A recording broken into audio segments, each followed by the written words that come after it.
Hi friends, welcome to my channel. ಇವತ್ತು ನಾನು ಮಸಾಲ ಶೇಂಗಾ ರೆಸಿಪಿನ ಶೇರ್ ಮಾಡ್ತಾಯಿದ್ದೀನಿ. ಬನ್ನಿ ಅದನ್ನು ಹೇಗೆ ಮಾಡೋದು ಅಂತ ನೋಡ್ಕೊಳ್ಳೋಣ. ಮೊದಲಿಗೆ ನಾನಿಲ್ಲಿ ಶೇಂಗಾ ತೊಗೊಂಡಿದ್ದೀನಿ. ಅದಕ್ಕೆ ನಾನೀಗ ಜೀರಿಗೆ ಹಾಕ್ತಾಯಿದ್ದೀನಿ, ಅಜ್ವೈನ ಕೂಡ ಹಾಕ್ತಾಯಿದ್ದೀನಿ, ಓಂಕಾಳು, ಹಾಗೆ ಸಣ್ಣದಾಗಿ ಹೆಚ್ಚಿಟ್ಕೊಂಡಿರುವಂಥ ಕರಿಬೇವು ಕೂಡ ಹಾಕ್ತಾಯಿದ್ದೀನಿ. ಒಂದು ಅರ್ಧ ಸ್ಪೂನಷ್ಟು ಅರಿಶಿನ, ಹಾಗೆ 2 ಸ್ಪೂನು ಅಚ್ಕಾರದ ಪುಡಿ ಹಾಕ್ತಾಯಿದ್ದೀನಿ. ನಿಮ್ಗೆ ಖಾರ ಜಾಸ್ತಿ ಬೇಕಂದರೆ ನೀವು ಇನ್ನು ಸ್ವಲ್ಪ ಹಾಕ್ಕೋಬೋದು. ಹಾಗೆ ರುಚಿಗೆ ಎಷ್ಟು ಬೇಕೋ ಅಷ್ಟು ಉಪ್ಪು ಹಾಕ್ಕೊತಾ ಇದ್ದೀನಿ. ಹಾಗೆ ಇದನ್ನೆಲ್ಲ ಡ್ರೈ ಆಗಿ ಸ್ವಲ್ಪ ಮಿಕ್ಸ್ ಮಾಡ್ಕೊಳ್ಳೋಣ. ಇದನ್ನು ಮಿಕ್ಸ್ ಮಾಡಿಕೊಂಡು ಸ್ವಲ್ಪ ನೀರು ಬಡಿಸ್ಕೊಂಡು, ಸ್ವಲ್ಪ ಶೇಂಗಾ ಒದ್ದೆ ಆಗಬೇಕು, ಶೇಂಗಾ ಸ್ವಲ್ಪ ನೆನಿಬೇಕು, ಅಷ್ಟೇ ನೀರು ಹಾಕ್ಕೊಂಡು ಎಲ್ಲ ನೀಟಾಗಿ ಮಿಕ್ಸ್ ಮಾಡ್ಕೊಳ್ಳೋಣ.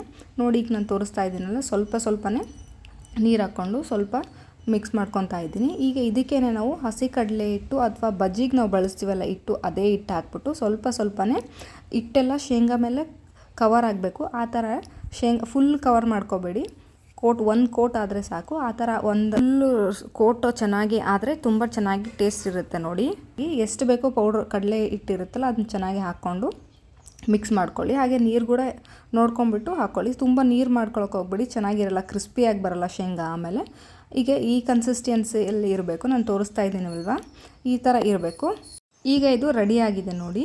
ಈಗ ಒಂದು ಪಾತ್ರೆಯಲ್ಲಿ ನಾನು ಎಣ್ಣೆ ಬಿಸಿ ಮಾಡೋಕ್ಕೆ ಇಟ್ಕೊಂಡಿದ್ದೆ. ಇದನ್ನು ಎಣ್ಣೆಯಲ್ಲಿ ಹಾಕ್ಬಿಟ್ಟು ಡೀಪ್ ಫ್ರೈ ಮಾಡ್ಕೋಬೇಕು. ಚೆನ್ನಾಗಿ ಕಂದು ಬಣ್ಣ ಅಥವಾ ಗೋಲ್ಡನ್ ಬ್ರೌನ್ ಬರೋ ಥರ ಫ್ರೈ ಮಾಡಿಕೊಂಡ್ರೆ ಚೆನ್ನಾಗಿರುತ್ತೆ, ಕ್ರಿಸ್ಪಿಯಾಗಿ ಚೆನ್ನಾಗಿರುತ್ತೆ. ಟೀ ಜೊತೆ ಸ್ನ್ಯಾಕ್ಸಿಗೆ ಈವ್ನಿಂಗ್ ಟೈಮಲ್ಲಿ ಚೆನ್ನಾಗಿರುತ್ತೆ. ಚಿಕ್ಕ ಮಕ್ಕಳಿಗಂತೂ ತುಂಬ ಇಷ್ಟ ಆಗುತ್ತೆ. ಸ್ನೇಹಿತರೆ, ನೀವು ಒಂದ್ಸತಿ ಟ್ರೈ ಮಾಡಿ, ಹೇಗಾಗಿದೆ ಈ ಕಮೆಂಟಲ್ಲಿ ತಿಳಿಸಿ ಹೇಗಾಗಿದೆ ಅಂತ ಹೇಳ್ಬಿಟ್ಟು.